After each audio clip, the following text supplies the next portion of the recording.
한국교회는 매년 5월 셋째 주일을 가정의 달, 특별히 부부의 날로 제정하고 있습니다.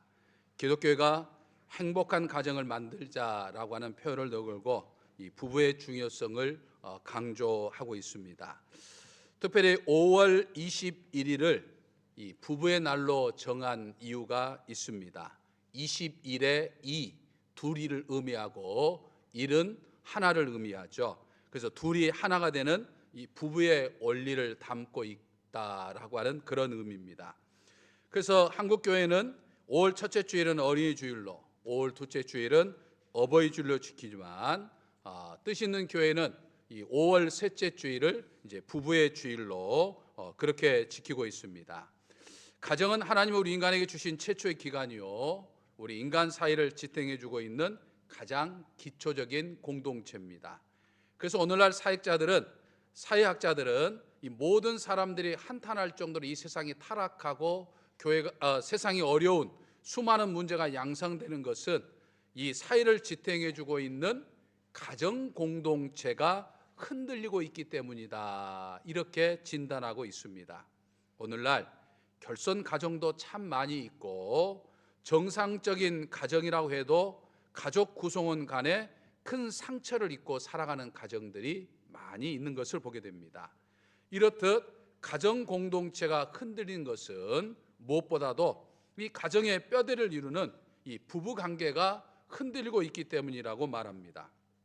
매년 결혼한 부부의 40% 넘는 부부가 이혼하고 있다라고 말할 정도로 이 가정의 뼈대를 이루는 이 한국 가정의 부부 위기가 참 심각하다라고 할 수 있습니다. 인터넷상에 떠도는 이 부부의 유형이 7가지가 있습니다. 첫 번째 유형은요, 침묵 부부입니다. 부부 사이의 대화가 사라지고 냉랭한 침묵만 감도는 부부입니다. 둘째가 퉁명 부부입니다. 매사에 걸핏하면 서로 짜증내고 퉁명스럽게 대화하는 부부이죠. 셋째 유형은 돈돈 부부입니다. 그러니까 입만 열면 돈 타령하는 것이죠. 그러니까 부부간의 대화가 돈으로 시작해서 돈으로 끝나는 그런 가정입니다. 넷째가 달달 부부입니다. 마치 꼭 달달한 그런 것을 표현하는데 그건 아니고 남편과 아내의 하루 일정뿐만 아니라 무엇을 하든지 아주 꼬치꼬치 캐먹고 이 볶아대는 부부가 달달 볶는 이 달달 부부고요. 다섯째가 험단 부부입니다. 다른 사람에게 자기 배우자의 흠이나 약점을 말해대는 부부이죠. 여섯째가 외도 부부입니다. 바람을 피우거나 가정을 지키지 않고 밖으로만 놔두는 부부이죠. 일곱째가 따로 부부입니다. 배우자가 무엇을 하든지 하등에 관심이 없고 지나치게 무관심하면서 항상 따로따로 보내는 그런 부부를 이야기합니다. 혹시 오늘 예배를 드리는 우리 정읍제일교회 가정 가운데는 이런 부부들이 없으시죠? 없으면 아멘, 있으면 노멘. 다 없으신 것 같아요. 근데 여러분, 사실 이런 문제 한두 가지로 인해서 당장 어떤 부부 관계가 깨지는 것은 결코 아니지만 가랑비도 어떻습니까? 장기간 맞다 보면 온몸이 젖게 마련이죠. 큰 바위가 아닌 작고 하찮은 돌멩이에도 넘어지는 것이 사람입니다. 그러므로 우리 믿는 사람들의 이 부부 관계는 제가 좀 전에 열거한 실패한 7가지 부부의 유형이 아니라 정말 사랑에 넘치는 사랑 부부, 또 애교가 넘치는 애교 부부, 함께 신앙생활하면서 서로가 기댈 수 있고 위로가 될 수 있는 이 믿음 부부가 돼야 할 줄로 믿습니다. 여러분, 우리 믿는 사람의 가정은요, 항상 행복해야 합니다. 항상 편안해야 돼요. 항상 기쁨과 즐거움이 넘쳐야 합니다. 왜 그렇습니까? 왜 그래야 하죠? 하나님을 믿지 않는 불신자들과 다르게 우리는 믿음을 가지고 있기 때문이다 라고 하는 것이죠. 그러니까 믿음을 가진 부부는 믿음을 갖지 않는 부부와는 달라야 한다라고 하는 거죠. 그래서 이 5월 중엽, 정말 둘이 하나 되는 이 아름다운 이 계절에 정말 부부가 서로 행복한 가정을 만들어가는 그런 축복이 있으시기를 주님의 이름으로 간절히 축원합니다. 그러면 어떻게 해야 정말 행복한 가정을 만드는 행복한 부부가 될 수 있겠습니까? 행복한 부부가 되는 원리가 있습니다. 오늘 저는 그 원리를 함께 생각해 보면서 행복한 가정을 만들어 가기를 원합니다. 첫 번째 원리는 윈윈의 원리입니다. 윈윈이라고 하는 것은 남편과 아내가 서로에게 도움이 되는 원리를 이야기하죠. 하나님이 남자와 여자를, 남편과 아내를 만드신 것도 서로 도우라, 서로 돕는 배필이 되게 하기 위해서 만드셨던 걸 보게 됩니다. 그러니까 너도 살고 나도 사는 생명의 원리가 바로 윈윈 원리이죠. 부부는 여러분 마치 타이틀 매치를 벌이기 위해서 링에 올라가지고 치고받고 싸우는 권투 선수가 결코 아닌 것이죠. 사랑으로 이루어진 관계에서는 승자와 패자의 우열을 필요하지 않겠습니다. 그래서 어떤 분은 이렇게 노래를 했습니다. 그대의 결혼이라는 사랑의 컵에서 사랑이 넘치게 하려면 그대가 잘못했을 때 시인하고 또 그대가 잘했을 때는 침묵하라, 이렇게 이야기를 합니다. 우리는 사회생활하면서 항상 나는 옳고 너는 그르다라고 주장하면서 마치 삶의 승리자가 되려고 하는 그런 본능을 가지고 살아가고 있습니다. 그래서 잘못한 것은 자꾸만 합리화시키려고 하고 잘한 것이라고 생각하는 것은 자꾸만 드러내려고 하는 그런 속성들을 가지고 있죠. 하지만 여러분, 사랑으로 맺어진 부부에게는 잘못한 것을 시인하는 용기와 잘한 것에는, 내가 잘한 것이 있다고 한다면 그건 그냥 침묵하는 겸손이 필요하다라고 하는 거죠. 왜냐하면 사랑에는 높고 낮음이 있을 수가 없기 때문이죠. 그러니까 부부가 서로 이기려고 들고 서로 지배하려고 시도하게 되면, 자꾸만 저 사람을 바꾸려고만 하면 그때부터 가정의 행복에 이상신호가 발생하게 되는 것이죠. 왜냐하면 아내의 아픔 위에 가정이 절대로 행복해질 수 없고, 남편의 상처 위에 가정이 절대로 행복해질 수가 없기 때문인 거죠. 두 마리의 붕어가 조그만 곳에서 살고 있었습니다. 그 장소가 너무 작아서 모두 독점하고 싶었던 아주 기운이 셌던 붕어가 힘이 약한 붕어를 죽였습니다. 얼마 후 죽은 고기가 썩어 물이 도끼로 가득 차서 결국에는 기운이 센 붕어도 죽고 말았습니다. 여러분, 아내를 죽이면 남편도 죽습니다. 남편을 죽이면 아내도 죽는 거예요. 근데 오늘날 많은 부부가 상대방을 이기려고 상대방을 비난하는 게임을 멈추지 않고 있는 것들을 보게 됩니다. 사실 부부는 서로의 약점을 너무나도 잘 알고 있어요. 함께 살기 때문에 어떤 것이 약한 것인지 너무나도 잘 알고 있기 때문에 마음만 먹고 상대방에게, 남편에게, 아내에게 비난의 화살을 쏘려고 하면 그 화살은 백발백중 상대방의 가슴을 아프게 만들 수밖에 없는 거예요. 상대방을 아프게 만들 때, 상대방과의 말싸움에서 이길 때 순간적인 승리감은 있을지 모르지만 결국 그건 가정을 멍들게 하고 최후에는 자기 자신을 멍들게 하는 것과 같다라고 하는 거예요. 그러므로 부부관계를 이 치고받고 곤두게임으로 만들지 말고 서로 늘 도와주고 세워주는 이 윈윈의 원리대로 사는 저와 여러분이 되어야 될 줄로 믿습니다. 다음에 두 번째 원리는요, 화해의 원리죠. 행복한 가정을 꾸리는 부부라 할지라도 싸우지 않을 수 없어요. 혹시 여기 계신 분들 중에 나는 평생 동안 한 번도 싸우지 않으신 분 있으십니까? 있으면 손 한번 들어보시죠. 저만 있네요. 근데 저도 사실은 싸웁니다. 그러니까 오늘 설교하면서도 영 부끄러워요. 다 싸웁니다. 안 싸울 수가 없어요. 근데 어떤 면에서는 싸우는 게 부부의 정신 건강에 좋다고 이야기하는 사람들도 있습니다. 문제는 싸우는 방법이고 더 중요한 것은 싸우고 난 다음이라는 거예요. 부부싸움을 할 때도 요령 있게 해야 한다라고 하는 거죠. 예전에는 부부싸움은 칼로 물부기라고 했어요. 쉽게 이렇게 다시 해보게 되는데 요즘 부부싸움은 칼로 물베기가 아니에요. 아주 강폭해져 가지고 가정 파괴 주범이 되는 것들을 보게 됩니다. 그래서 부부싸움 끝에 아내를 때려 죽이는 남편이 있는가 하면 가스를 폭발시키고 가족이 몰살하는 그런 가정도 있는 것을 보게 됩니다. 그러니까 싸울 때도 잘 싸워야 된다라고 하는 아주 이색적인 주장을 한 사람이 있습니다.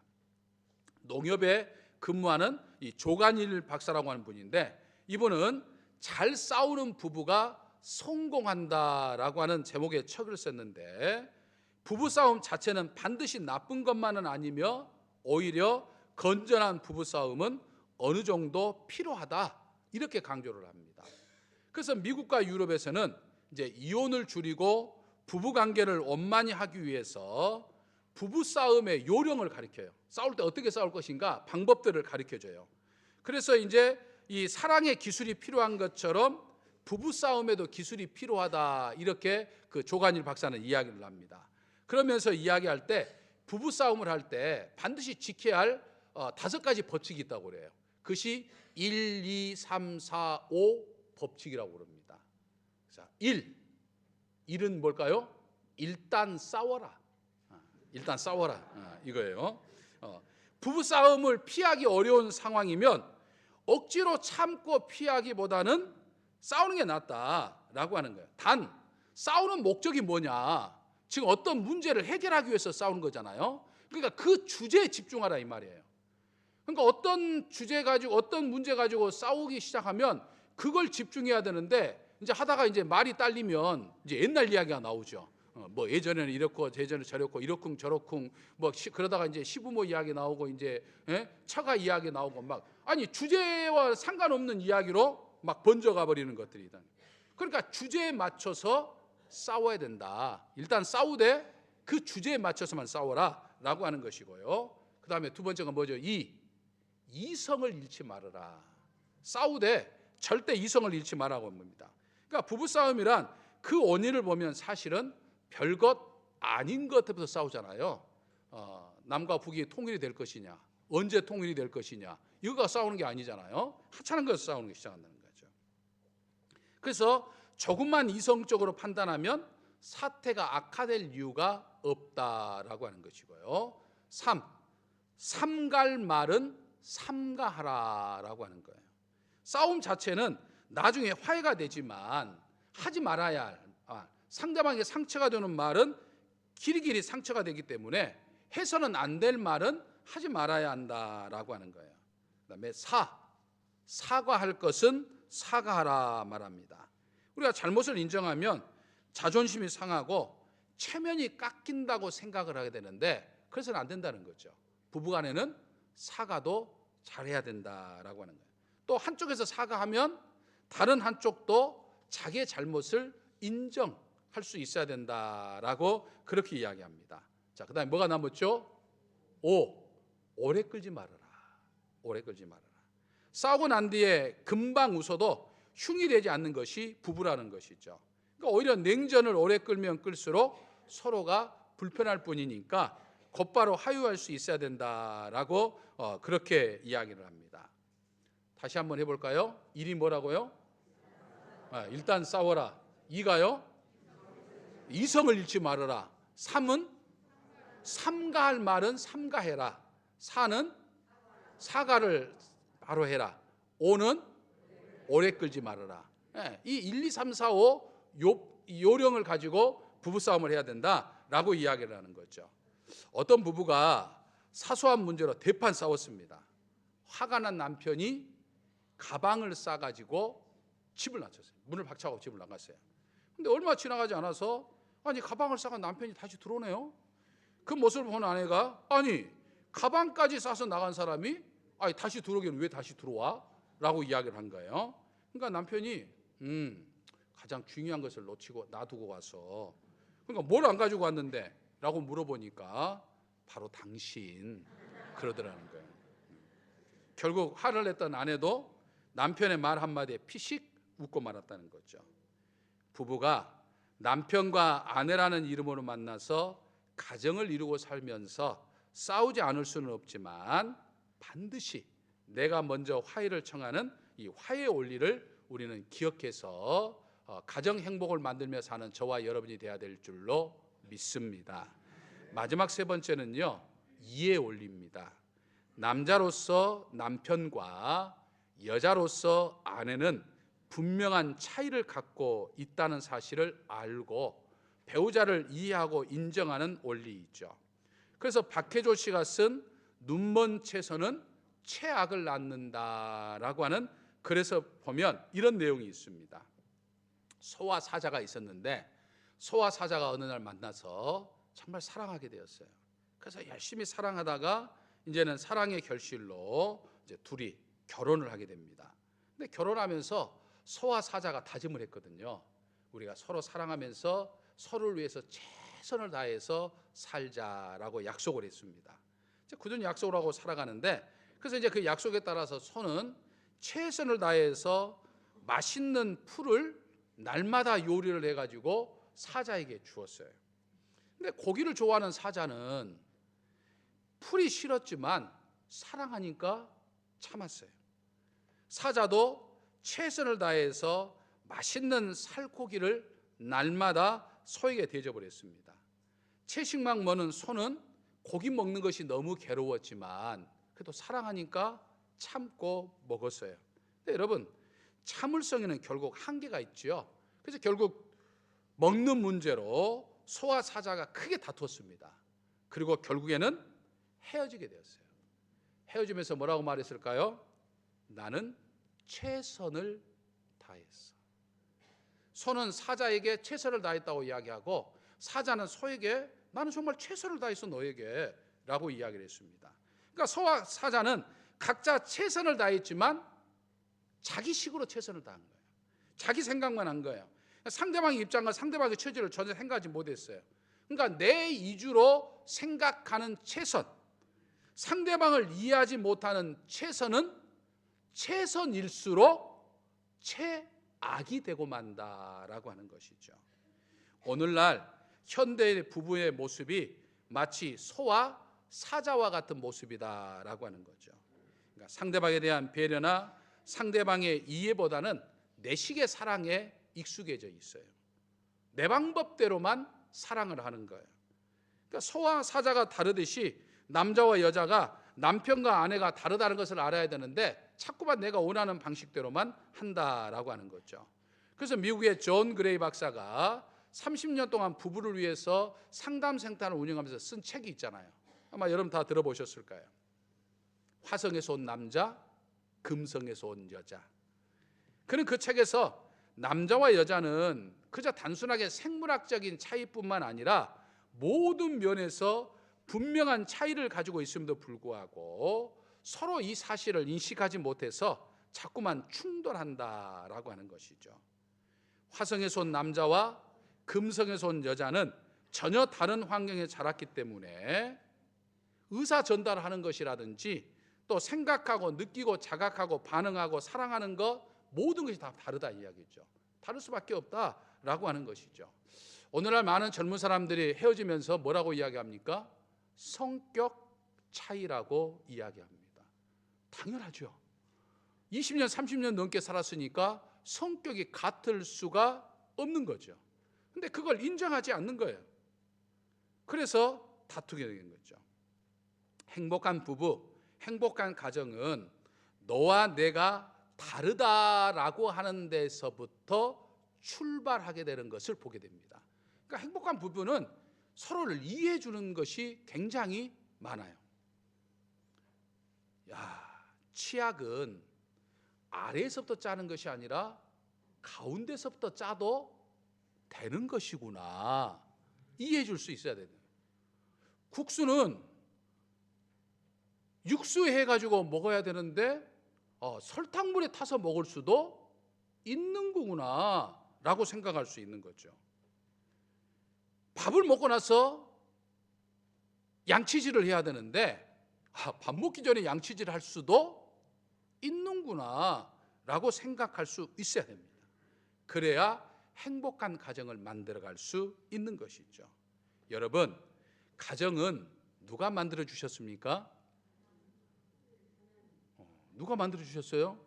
왜 자신들이 없으신 것 같아? 누가 가정을 만들어 주셨죠? 내가 만들었나요? 내 부모가 만들었나요? 누가 만들었죠? 하나님 만드셨어요. 여러분들의 가정은 하나님이 만드셨습니다. 하나님이 가정을 만들어 주셨지만 그 가정을 행복하게 만들어가는 것은 누가 한다고요? 부부가 하는 거예요. 남편인 남자와 아내인 여자가 하는 거예요. 그러니까 가정은 하나님이 만들어 줬지만 그 가정을 행복하게 만드는 것은 부부가 노력해야 가능한 것이다 라고 하는 사실을 우리는 기억해야 됩니다. 그러므로 그리스도인으로서 세상 사람들이 부러워할 만한 행복한 가정을 만들기 위해서는 우리는 윈윈 원리, 서로를 세워주고 도와주는 윈윈 원리, 그 다음에 다퉜을 때는 얼른 화해할 수 있는 화해의 원리, 그리고 너와 내가 다르다고 하는 이 이해의 원리를 따라서 정말 행복한 가정을 만들어가기에 부족함이 없는 저와 우리 사랑하는 성도 여러분들 되시기를 주님의 이름으로 간절히 축원합니다. 할렐루야. 사랑의 아버지 하나님, 저에게 가정을 허락하여 주시고 지금까지 인도하여 주심을 감사합니다. 하나님께서 허락하신 저의 가정이 방과 부엌 그리고 수많은 가구만 진열되어 있는 건물이 되지 않게 하시고 남편과 아내, 부모와 자식, 형제 자매 간의 사랑과 정이 오가는 가정천국이 되게 하여 주옵소서.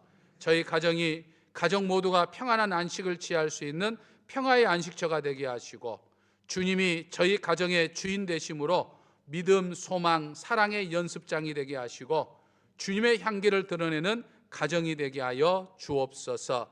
그러기 위해서 먼저 서로 윈윈하게 하시고 곧바로 화해하게 하시고 서로의 다름을 이해하며 살게 하여 주시옵소서.